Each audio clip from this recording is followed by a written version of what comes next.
I know Soipan as a very resolute, very brilliant, very honest, very hardworking girl. So, Your Excellency, you didn't make a mistake. She's a critical cog in the wheel of your cabinet, and I have no doubt she'll do the very best for you and for the country. So, msichana yetu, always give your best. I've watched you working, talking about your ministry, and you have your hands on.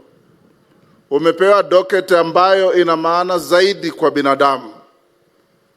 Kurejesha mazingira yetu, kupanda misitu, kurudisha mito, protecting the environment, kupunguza kutupa makaratasi ovyo ovyo, na mambo mengi ambayo yataleta maisha iwe bora zaidi kuliko ilivyo.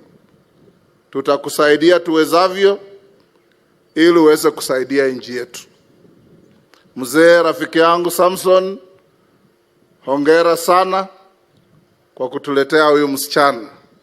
Na nyinyi sasa ni marafiki zangu, na kwetu tunaita mmekuwa basakwa.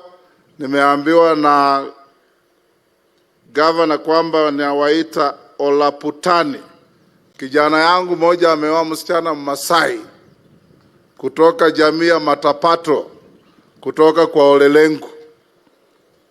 Hata Olelengu ameniambia atakuja kule Bungoma. Na mahari nimelipa ng'ombe zote. Hakuna ile imebaki. Nikimalizia, Your Excellency, there's a lot of heat that is not generating any effect. I want to advise you as a friend, never fear to act, never act in fear. Because you took the Bible and swore to defend and protect not only the Constitution but serve the 50 million Kenyans. Now watu wote wako na wewe. Don't mind about a few errand ones. You can never have 100%. Tufanye kazi, tubadilishe nchi yetu, tuboreshe nchi yetu. Na nyinyi jamii ya nyinyi ni watu wazuri sana. Watu wakarimu, watu ambao wanamjua Mungu. Whenever Kenya moves, you'll always be part of Kenya. That's why Soipan is a cabinet minister in the government of Kenya. Mama Soipan, hongera, hongera, hongera. Don't let your boss down. Don't let me as your teacher down. We are proud of you.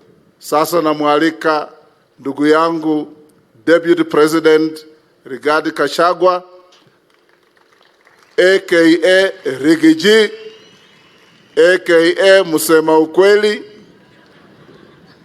naye akuja aongee, amwalike rais wetu.